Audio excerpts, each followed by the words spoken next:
Dr. Pensick, Dr. Pensick, I will say that we can go over that 25-minute mark if needed. So that's good news. All right. Perfect. Sounds good. All right, wonderful. All right, so welcome everybody to this week's Power of Peptides. It's a space where we can explore the incredible potential of peptides and how they can help us thrive as we age. And so, for those of you who don't know me, my name is Joe Udovich. My journey into health and wellness began in 2022 when my father was actually diagnosed with stage 4 gastric cancer. In 2023, I tested positive for the BRCA2 gene mutation, which he found out that he had carried during his chemotherapy when they did genetic testing. I chose to undergo a double mastectomy and a complete hysterectomy, which launched me straight into surgical menopause. I was not ready for it. My body or soul was not ready for it. After losing my dad in October of 2024, I became truly a shell of who I once was. I had walked through a fire, and like anyone who's been through one, I didn't come out the same. I needed a way to heal, and that path led me to peptides and the power of speaking my truth, which wasn't very easy. It took me months to do, I'm not going to lie. And so for me, that included using a GLP-1 to help me reduce the weight and inflammation brought on by perimenopause and the complete hormonal shift after my mastectomy and hysterectomy. So since then, I have taken my Instagram platform that once was education and I have moved it into the health and wellness arena. And I now share my story and my father's with the hope that it helps others heal from their own battles. So it's enough about me. That's my story in a nutshell. And it's time to introduce our guest, which we are so excited. You guys may have seen him on Instagram. And if you know anything about peptides, you probably have. Okay. So tonight we are joined by someone who is not only someone that understands the science behind peptides, but lives it every day in clinical practice. This is Dr. Jason Pensick. Jason is a board certified nurse practitioner and chiropractor with a deep expertise in both conventional and integrative medicine. Since starting as an RN in 2010, he pursued extensive training in regenerative medicine, hormone optimization, IV nutrient therapy, and peptides, including over 6 years of hands-on clinical peptide use. And nearly half of his practice focuses on GLP-1 therapies for metabolic health, weight loss, and disease prevention. He's actually currently on a panel, and he is a moderator at the World Biohackers Congress, that's right, in Chicago, and is truly at the forefront of functional medicine. So tonight, what we're going to do is we're diving deep into one of the most talked about topics in wellness, GLP-1s. Oh my goodness, my platform is buzzing with this, and I get so much feedback, and I know that he does too, so this is going to be great. Yeah. So these peptides are everywhere in the media, but the truth is there's a lot of confusion, there's a lot of controversy and curiosity surrounding them. And so a recent reel that I had posted, it was a side by side with myself and Dr. Pensick, and we were just, well, he was discussing the GLP-1's risks and benefits, and it went wild. I mean, wild. So I knew that we needed to bring this conversation to the power of peptides, and that is why Dr. Pensick is here. So without further ado, Dr. Pensick, you're going to take the stage. We're going to talk all Oh, perfect. things risk and benefit. And I actually made a list because I'm like, okay, there's a lot of stuff that that we could talk about here. So welcome, welcome. Thank you for being here. Let's start. I want to just start by saying I'm sure that you hear a lot of things in your practice, Blair. Is there any way that we could pull just him up with the view? Are you guys all seeing what I'm seeing? It's just like a, So I you see just click you. yourself, Joey, at the top right, you click view and okay. change it to speaker. So on mine, it's already like that. Okay, got And I'm it. just going to hit mute really quick. So, doctor, when you come on, just hit unmute because there's a couple people that are not muted. I'm sorry. Perfect.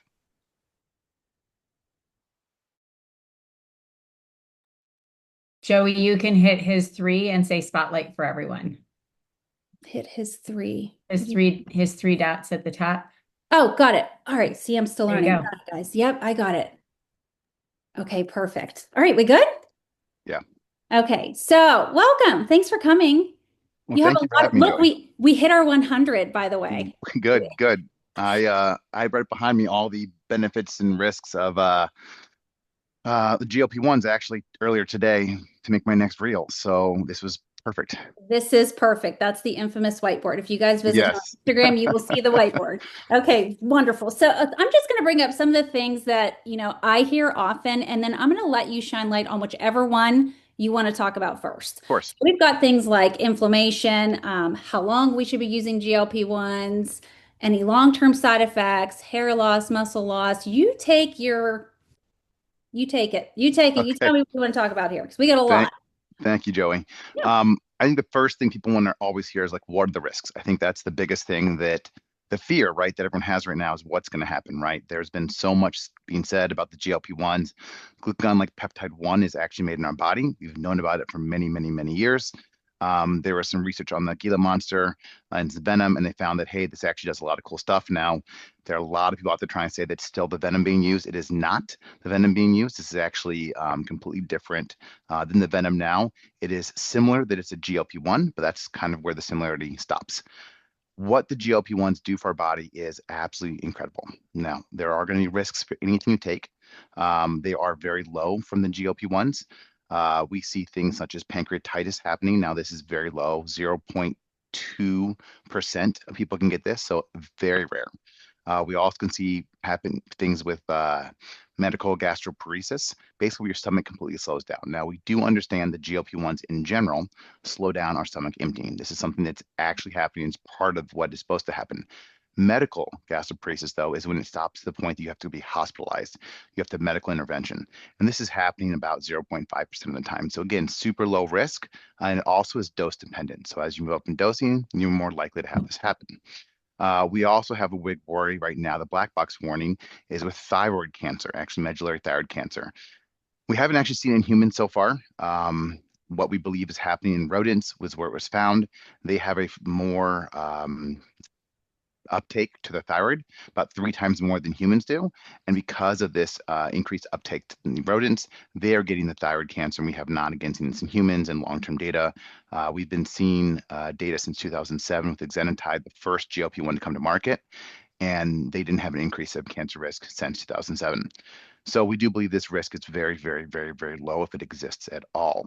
Can I ask a question real quick, Yeah, of not to course, of interrupt you? course. Okay, No, so please go ahead. so I get that all the time with the thyroid, and Yeah. so my question is, and correct me if I'm wrong here. I feel like a lot of times when we're seeing issues arise, number one, I think it's a lot of predispositions that people Mhm. are, coming into that medication Yeah, with. of And course. also I feel like high dosing. Like if you're dosing really high, it's not necessarily the answer for weight loss. And I feel like it could maybe attribute to certain the issue, some of the issues that we're seeing people get. Of course, yeah. Would you agree with See, that? yeah. So of course, you have to remember that. I mean, there's going to be obviously adverse effects. The thyroid one, the research is actually showing it actually can help improve thyroid conditions in many people. Reduced inflammation is great, especially with people who have hyperthyroidism. We often are seeing Hashimoto's is associated with hypothyroidism. If you have hypothyroidism, you likely have Hashimoto's. It's a very high incidence together. So when you're taking a GLP-1, you're reducing this inflammation. You're actually working on part of the immune system, the Treg cells, Th1, Th17, and you're helping improve the overall function of your immune system, which means you actually are going to have reduction of how your body's handling the immune response to your thyroid. So actually, there's some improvements in thyroid Wow. that can be happening with taking a GLP-1. So the risk factors that do exist, they are real. Again, thyroid cancer probably not going to happen. Pancreatitis is going to happen potentially in some people. We have some medical gastroparesis. We talk about this loss of vision is a new thing that people have been discussing. Nanions, non-arteritic, ophthalmic. Oh my gosh, I can't think the rest of it now. But the whole nanion, the idea behind it is you have vision loss due to this. And they actually had a new study just come out in February that completely disproved this actually happens due to GLP-1s. It Wow. was seen in a few earlier studies before this, and the biggest study they've done now in millions of people retrospectively, they found no direct correlation that's high enough incidence to say that they're caused together. We do see vision loss increasing diabetic neuropathy. Now, in diabetics, when you have diabetic neuropathy and you have a risk of vision loss that's going on, when you actually get blood sugar to become better in these patients, they have a loss of vision. This is just generalized. You could take metformin, you could take any kind of blood sugar regulation drug, you could change the blood sugar in these patients, and many of the times their vision gets worse. So this is not singular to a GLP-1 in general. There's actually some improvements in things like glaucoma, about a 30 to 40% improvement. We see improvements in macular degeneration as well. So there's there are a lot of conditions that are being treated that people are saying, oh, this is causing an issue. What are we doing about it?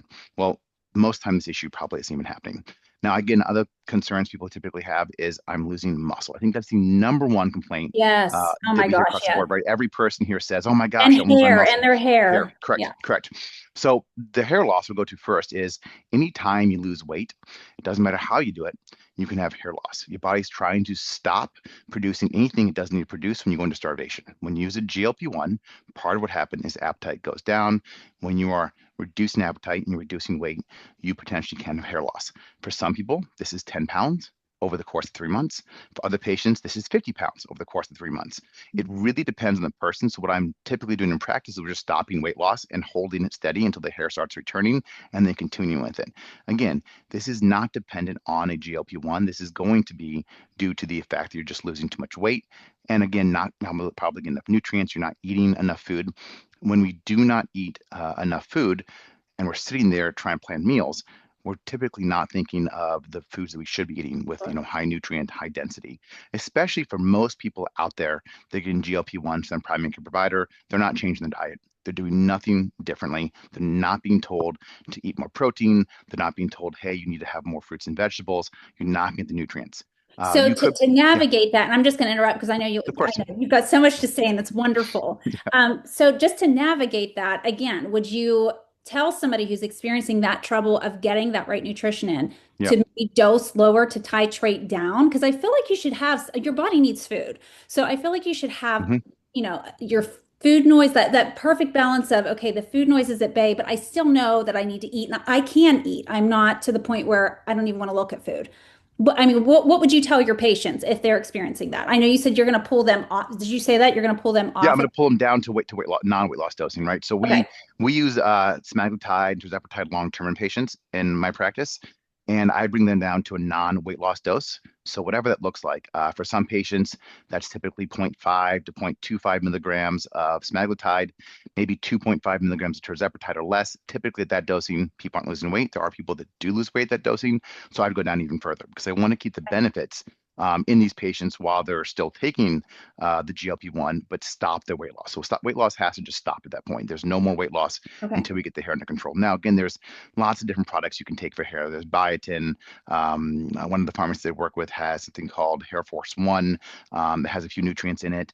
Now, anything at this point to help your hair that will be really useful. I like GHKCU. It's a great one I use for patients that aren't losing hair. I put on GHKCU, which is a peptide to improve collagen production. We start to see the hair come back a little bit faster, but automatically we just have to stop weight loss. The second thing, obviously, we have here is muscle loss. And again, this is nutrition counseling. This is number one thing that has to be done with any patient on a GLP-1. You have to be eating enough protein. I think the big problem is when you stop eating as much food, you just cut everything down.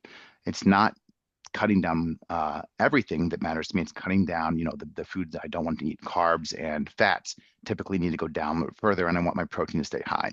I'm always counseling patients. I want 1 gram of protein per pound of ideal body weight. So if your ideal body weight is 150 pounds, you need 150 grams of protein. I understand it's very difficult for lots of people. It is not easy to do. It is meant to be a goal. I need you to be trying for that every day. If you are not trying for that and you're grabbing pasta dishes, yogurt, your higher carb meals before you go to any kind of protein, you're going to miss out on that protein because you get full very quickly and you won't be able to get all that in. So Now, I do want to say too, for people, and I don't know what everybody else's experience is, but for myself personally, I mean, I did a lot of emotional eating during my dad, his mhm. situation, and then my surgeries. I mean, it was just a very bad relationship with food. And I find that like that dopamine trigger, as I've been on that GLP-1, has completely reworked itself. So I'm more apt to go for the protein and the fiber and all the things that I should be going for. Do you find that to be something that happens too? Yeah, it's on the board actually, dopamine Oh, improvement. So, yeah, one of the things that actually does happen, it rewires your brain. What happens, it works on dopamine signaling in the VAT, which basically is going to help improve how you're handling dopamine. Now, in some patients, they can get depressed or get a little more anxious as they lose that dopamine. So, again, this is one of the adverse effects we see. It's very, very low risk to see this happening. But some patients, because that dopamine does go down in the presence of a GLP-1, they do have a little more depressed feelings. Okay. But in general, for most people out there, it's a huge benefit.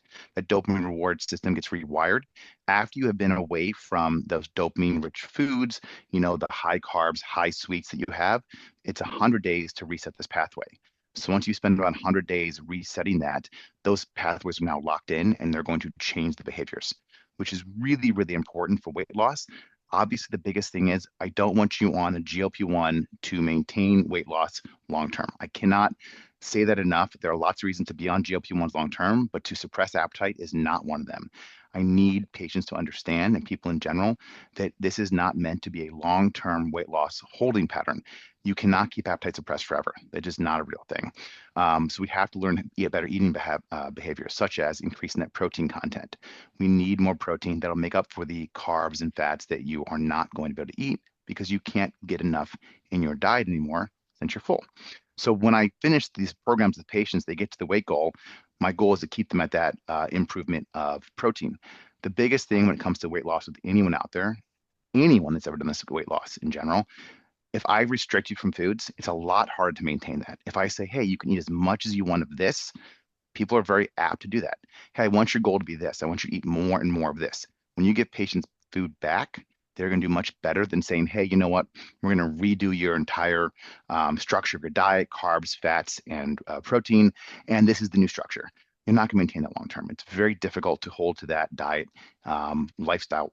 So if I can just tell you, hey, stick to one macro you have to worry about, just think about this, patients do better. Now, when it comes to muscle loss, if you're doing some type of strength training, and I'm talking about 2 to 3 days a week of strength training, as well as keeping this protein content high, you're going to do a great job at holding that muscle mass. We see very little loss in muscle mass in our clients because they are doing this.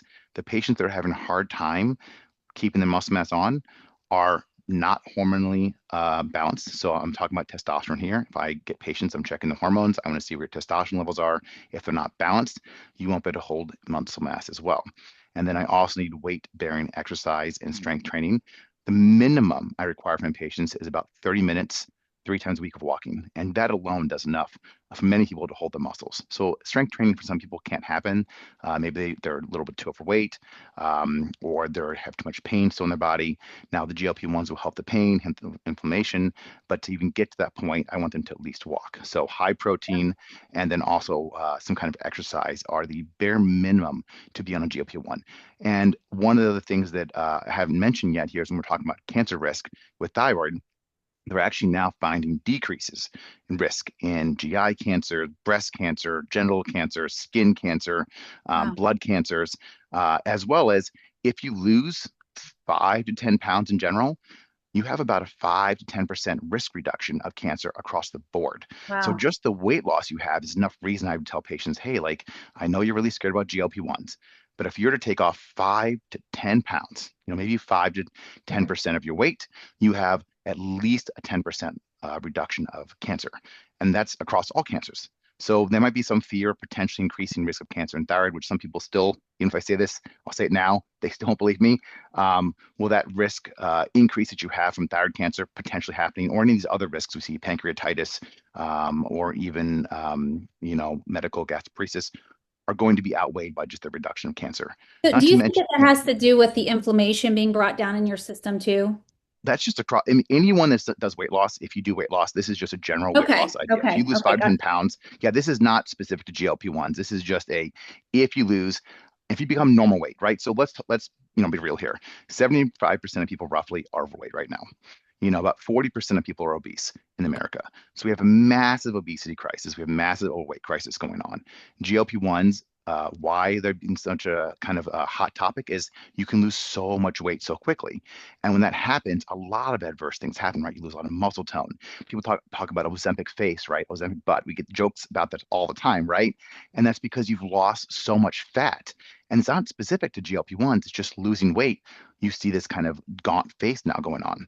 Well, again, not GLP-1s and specifically are causing this. It's just weight loss in general. If you haven't seen what 20% weight loss looks like on you for I don't know, 5 years, 10 years, you do lose fat in your face. The fat pads get smaller. So if it's been a while since you've seen yourself, well, your face is structured a little bit differently from 5 or 10 years ago. Right. So this Ozempic face is going to happen if you lost the weight on your own naturally. The same thing would have happened. It's not like GLP-1s pull fat from your face or from your butt. I have a lot of clients. My women are obviously very, I don't lose my butt. Don't let me lose my butt. And I have to remind them, go do your squats. Go do Yeah. your squats. I'll help you out. Because I'll have patients, we often see people who can gain muscle mass while they're on a GLP-1, as long as they're hormonally optimized and they're eating enough protein. I've had patients who lose a lot more fat and then start building more muscle mass. I had a guy who did a bodybuilding show. He lost 40 pounds and was the most jacked he ever was. He was turning 50. He was really excited for his Yes, I 50th. love that. And people So, don't realize that I have yeah, friends who are actually building muscle while on a GLP-1, and I exactly. love to hear stuff like that. That's Yeah. wonderful. Well, what really helps with, we have to understand type 2 diabetes and insulin resistance. What's going on here is you can't get enough basically sugar into the muscle. So when you give a GLP-1, you're allowing for that muscle to pull in that sugar and actually utilize that glucose it's not able to get. So at low dosages, you can actually build muscle and build strength on GLP-1. It's actually useful for that. If your blood sugar is normal, it probably won't make a massive difference. But in those people that are borderline, the beginning, the starting, the stages of insulin sensitivity, this will start reversing that. So the GLP-1s, there's just so much benefit that they can do. I mean, we see Yeah. reductions in heart disease. I mean, there's a 30% reduction in heart disease. So when people come at me and they're saying, hey, this stuff's really dangerous, I know someone got pancreatitis. I know someone went to the hospital. These cases are happening. It is not that they are not happening, but what you're missing is the people that come back and say, oh my God, this changed my life. They're going to see 10 years from now, the patients are going to have risk reductions of, heart disease. Hey, guess what? Now your mom or your dad didn't die from getting cardiovascular disease. Heart attack, stroke has been decreased in them.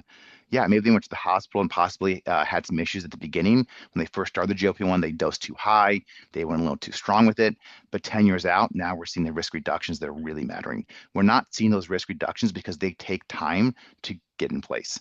Just like the adverse effects, Yeah. right? I might Yeah. say in 10 years, hey, the risk of thyroid cancer is actually 0.3%. Oh my gosh, we didn't know it was there.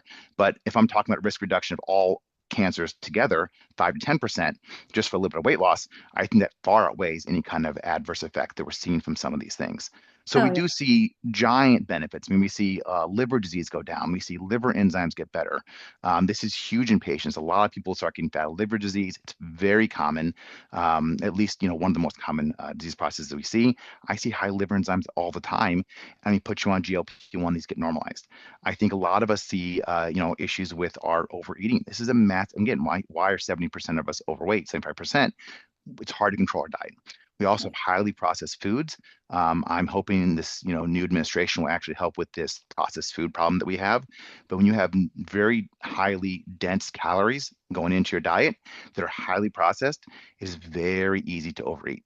And next thing you know, you've had 500 calories and you've had, 5 bites. You went to the Cheesecake Factory, had three bites of Yeah. your cheesecake, and now it's like, how did I just help my macros in this single sitting? So Right. I tell people all the time, like, these things are helping rewire our brain. They're good for addictions. I use them right now for my Yes. alcoholics. I have patients that, drug users. I have alcoholics. I've seen patients go from binging 25, 30, 40 drinks a week to not drinking at all in a month. It's absolutely crazy how much I've seen. Now, this isn't great for everyone. Not again, the benefits don't happen for everyone. We just have to be very clear. Just like the risks don't happen to everyone, neither do the benefits. But in general, the benefits outweigh typically anything I'm seeing. And again, from just the standpoint of changing the way we think about foods. I mean, I've been on the GLP-1 myself for the last 3 years now, almost 2.5 years. And it's not because I tried to lose weight. I was in great shape when I started, but all the benefits that we see from this are amazing. My reduction of cravings has gone down significantly. I tell patients all the time, if you want to reduce your cravings for God knows whatever it is, your GLP-1 is great. I just had a friend of mine tell me he wants to get a six pack. And he's like, I gotta do more, more abs. I said, absolutely not. You have to change your diet. Yeah. There's It starts in the kitchen. Abs start in the, the kitchen for exactly, sure. exactly. And so I'm telling this guy this, and he's like, well, I barely eat during the week. I take my Adderall and I'm not eating. And I go, but you're drinking like 30 drinks a week. He's like, Right. well, yeah, I am drinking a lot. And I Right. said, well, try semaglutide. you might have a huge reduction of this alcohol binging. And he started it and he's already seen some risk, some reduction of how much Yeah. he's like, I don't want to drink. I said, yeah. He's like, this sucks. I said, absolutely not. Like this is good for you. Because I do hear this from patients all the time. I had a patient who doesn't like coffee anymore. I had a woman who stopped biting her nail. Been biting her nails for years, just stopped happening. So I've heard Wow. all sorts of crazy things from people on GLP-1s. And I want to be very specific. I love the GLP-1s in general, but when it comes to GLP-1, semaglutide is a much better option for reduction of cravings than tirzepatide is. No Um, kidding. Oh my yeah, gosh, that's wild. I didn't know this. yeah, I and didn't know this. we have to say this. This is because Mounjaro is a GLP-1 plus the GIP. Now, the GLP-1 is not nearly as strong as semaglutide, which is why way more people get very sick on semaglutide. We have more nausea associated with that because the GLP-1 is much stronger. So you have that GLP-1 being turned up. And I think we'll see long term that semaglutide will have some good, really risk reductions when it comes to like addiction comparatively to Mounjaro. Now, Mounjaro, adding in that GIP does help with diabetes a bit better. So I'm a diabetic patient. That's the one I'm going to go to. I really do like Mounjaro better. Again, less nausea. Patients love to not be nauseous. Yeah, I always joke, psychologically speaking, if it was really easy to lose all the weight, it would be really easy to put it back. So if I see patients get a little exactly. nauseous, I'm like, So, yeah, I doesn't feel great, but yeah, nausea is one of the adverse effects we see from the GLP-1s, which again is not fun by any means. And typically it's because we overeat with our stomach slowing down, and all of a sudden we're getting sick from that. right. Um, And I do have a question because yeah, this is something that I hear all the time. I'm just kind of backing up because you said that we don't all see the benefits. I do yeah, have people that may be on like tirzepatide or semaglutide for months and they don't see any weight loss. And they're telling me that they're doing all the things. yeah. What would you That's say? Yeah, that's very true. So we get that obviously. Medical practice has Yeah. a lot of patients that have failed GLP-1s. This is the sad thing, right? GLP-1s do not work for everyone. I have to be very clear about this one as well. They're not the magic bullet. Not every person taking a GLP-1 is going to say, wow, I lost 50 pounds. I've had patients who's 170 pounds on a GLP-1 like Mounjaro. I've had patients get on Mounjaro, get to the top dose, tirzepatide, and they have 0 pounds they lost. And of course, they're very frustrated. They've been on this medication. It doesn't do a single thing, especially if they're paying for this out of pocket. They're really angry. And some people Yeah. just don't have improvements. Now, I've had patients who don't see any weight loss, but they have reduction of inflammation. That's a big thing that we see with the GLP-1s. We see interleukin 1 beta, TNF alpha, interleukin 6 all go down. These are inflammatory cytokines that are going to go down. And especially for someone like you, Joey, who's gone through, early menopause, this is huge. When you go through menopause, you actually have an increase on all these inflammatory cytokines. And when you lose estrogen and estrogen goes down, then you have these inflammatory cytokines go up. So my perimenopausal and my menopausal women are the ones who want to stay on this stuff long term. They don't ever want to come off I because the don't want to inflammation is come down. off. So what would Exactly. you say? Just stay on that low dose, like a Oh yeah. microdose? Oh yeah, I mean I've been on low dose. I was before we had semaglutide and we had tirzepatide. It was liraglutide. This is actually the first peptide training I ever went to was talking about liraglutide. This was 6 years ago, so I got on that years ago. And I didn't stay on it long term because I didn't see the benefits or really understand the benefits at that point. But it was Right. the first one. It was the very first seminar we talked about GLP-1s on the horizon before semaglutide came out, and we were talking about all the benefits. I mean, there's just reductions of cardiovascular disease, reductions of liver disease, reductions of Parkinson's, Alzheimer's, inflammation comes down, brain inflammation comes down. I've had patients say they feel the best they felt in their life or in Yes. many years because they're on GLP-1. I can put people on, I've had patients who don't want to lose weight. This is very common in practice. If you don't lose weight, I don't care. You're not metabolically fit. A lot of us don't have metabolic flexibility and That's we're what I not was going to metabolic ask. resilient. So the Yes. people that are not losing, can it be like a metabolic or Yeah, for sure. hormonal? Yes. For Okay. sure. Hormones matter, metabolically matters. I had a patient a while ago who wasn't losing weight, couldn't figure out why. Did a liver cleanse on her, helped the liver out a little bit more past what the GLP-1 did. All of a sudden, weight just dropped off. Wow. And it was just their detoxification pathways weren't open enough and working. I've used NAD for weight loss. So I know there's NAD is a very common talked about thing now. It's a B vitamin, works very well. It helps detox pathways, it helps energy production, fat metabolism. It works well paired with the Yeah. GLP-1s. So there is no this isn't like a one-stop shop to get stuff done. I mean, there's lots of other products out there that can help aid you. I had a patient just messaged me today. She's been on semaglutide, tirzepatide, retatrutide now, and hasn't lost a single pound. And she's been on Oh, top doses of everything. And of course, I feel awful. She's gone through the whole gambit. She has oh, felt better, but she's like, I'm not losing any weight. I spent so much money. Like, what's going on? yeah, Right now, it's like, well, we should try the liver cleanse. We should try NAD. We've been already managed our hormones. So again, some people do not see weight loss, and it can be very frustrating. And you're like, well, this doesn't work at all. And your friend's taking it, and they're on the lowest dose, and they're like, right. they lost 20 pounds. What the heck what's different? Is mine good? Is my stuff good? I get that all the time, and I like remind people like the GLP-1s in general are very good for you. There are some natural products that do make this. There's a probiotic called Akkermansia that actually increases natural GLP-1. Curb is another one that increases GLP-1. Now, these natural products increase GLP-1s. They do it for a very short time. Natural GLP-1s last seconds to minutes. The ones we're seeing, semaglutide, tirzepatide, and others, are lasting days.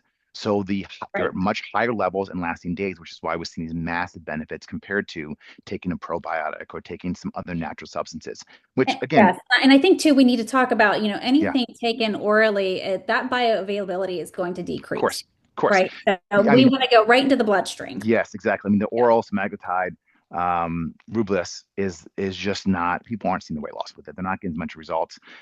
It's a very, very, very low amount that gets into your body. So you have to be a much higher dose. Typically, patients get a little more sick from that too. We prefer to obviously do the injections for patients because we see better weight loss overall. So, Now, and I'm sorry, I'm so sorry no, because go I feel ahead. like we could keep talking over one another, Yeah. and I don't mean to do that to you. Um, so I just want to go back one more time because I get this all the time. So if Hmm. somebody doesn't lose weight, let's say in 3 months, would you Yeah. tell them like give it a chance? Like sometimes it takes people a year, or it takes them 6 months, or would you say after 3 months and if nothing's happening, would you just stop? Like what would you say there? So really dose dependent, right? Now hitting the top dose, right? We're talking semaglutide 2.5 milligrams. Maybe we've hit tirzepatide 50 milligrams. I haven't lost a single pound in 3 months. Nothing budged. I need to do something else. I need to add something else. We use cagrilintide now in practice. This is a new weight loss peptide coming out. Works on amylin. It reduces appetite even further. I have patients say my appetite's not the problem. I don't eat anything. Like I'm still not losing weight. And then I'm looking back, well, what other things do I need to add? This is again when NAD would come in potentially to help improve that ability to Yeah. lose weight.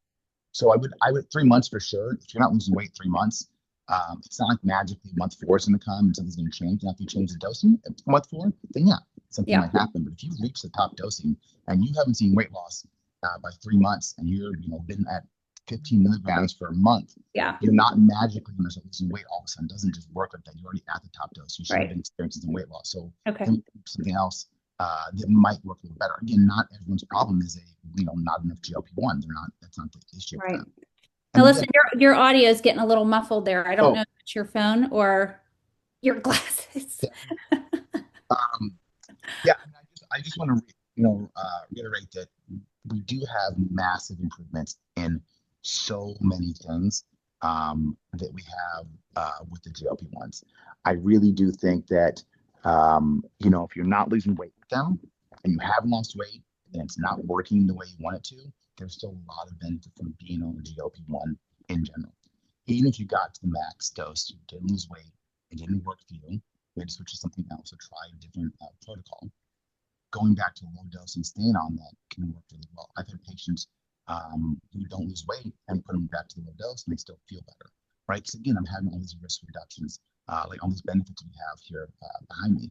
And there's just so many things. I mean, now we're discussing and having improvements in fertility. It's one of the new big things we're seeing.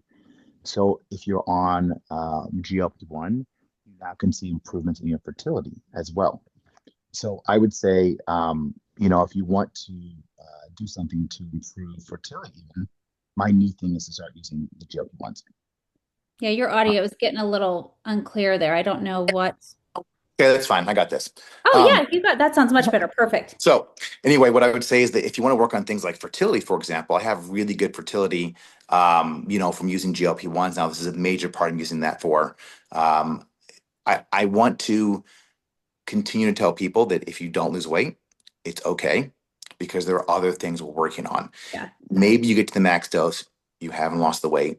We have tried new protocol, but there are other things we can do to improve the weight loss that are not GLP-1 related. Again, I think GLP-1 is one of those things everyone right now should be on. There's a lot of use cases to it. Anything for longevity wise, we're talking about, metformin for years was the go-to. Everyone said metformin, this is the drug. Everyone should be on metformin. It's helping control blood sugar. We're seeing cancer risk go down, all of this. And we're now saying, well, you know what? GLP-1 is the new metformin. We're really seeing longevity from this. The metformin had previously thought had been great. GLP-1s now beat this again because they work across so many systems. They're working on the brain, they're working on the liver, they're working on the heart, reproductive organs. The immune system gets worked on. It's reduction of psoriasis with GLP-1s. We see reductions of the immune conditions, autoimmune conditions.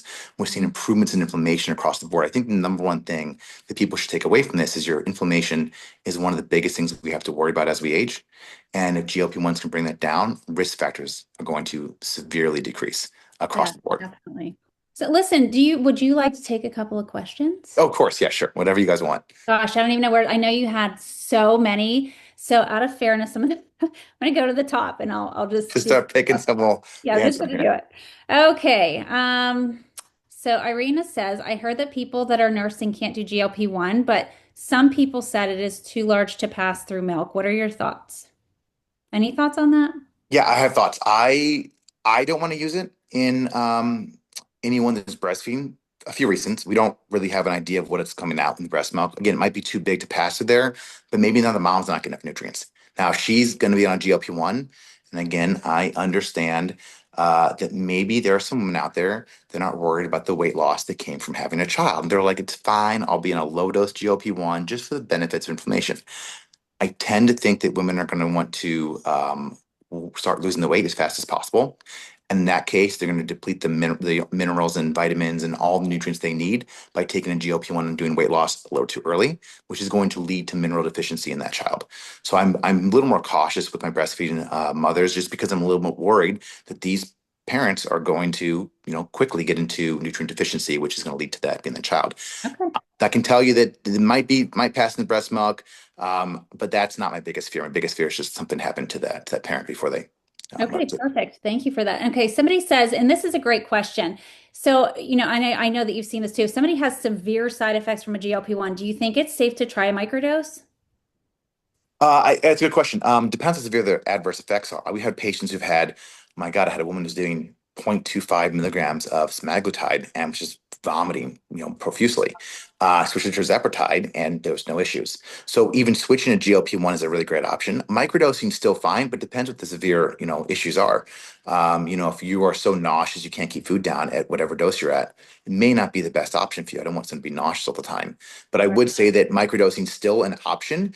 If the higher dosing made you really sick, didn't make you feel good, but you felt fine, the lower dosing, I said often, I would still keep them on a low dose as long as it wasn't causing major reactions. And again, this also comes down to some patients can get allergies and antibodies to GLP-1s. It does happen. If the major effect is they're going to anaphylaxis, can't breathe, yeah, I would say probably stop. Yeah. Do not continue that. I've seen that. I've had women tell me, well, I can not breathe a little bit. Is it still okay? I'm like, no, absolutely not. Just stop, be done. Yeah, that's their clue. Yeah, definitely stop. Be done with that. Okay, let's do one more because here's what I'm going to tell you guys. I know that we all have questions. I would say whatever is not answered, please check out his Instagram page because you will probably find the answer. You'll binge it. You'll just start binging it. That's what I do. Okay, so Natalie says, are there any indicators in blood work that would point towards someone being more likely to get the pancreatitis or the stomach stopping, or is that completely random? Well, if we look at blood work, which I pull in every patient, amylase and lipase, the pancreatic enzymes we look for, by the time we see these up, it's really too late. I mean, maybe if they have high amylase or lipase enzymes before you start. If you're a type 2 diabetic, you already have a higher risk of those happening. That's really what the situation is. The people that we're seeing with pancreatitis and the gastroparesis that's going on are typically type 2. That's what the study's looking at. And in type 2 diabetes, you have these risk factors are higher. In fact, all these thyroid cancer is higher, pancreatitis is higher, medical gastroparesis is higher, diabetic neuropathy, it's a diabetic condition, NANION. All of these conditions we talked about that are adverse that we're worried about are happening more in type 2 diabetes. So there's a much lower risk in the rest of the population. So about 37 million people in the United States have type 2 diabetes or some type of diabetes. And those are the people that are higher risk. The rest of the people taking this stuff have a lower risk in general across the board. So you would have a lower risk in general. To be honest, nothing the lab is going to show anything specific to me that you're going to have a higher risk factor than someone else, other than you have type 2 diabetes, which increases all these risks. Okay, wonderful. Okay, thank you, thank you, thank you. This was amazing. It was so good. Did not disappoint. So if any of you that are watching, if you'd like to learn more about peptides that are available to you, I encourage you to reconnect with the person who invited you tonight.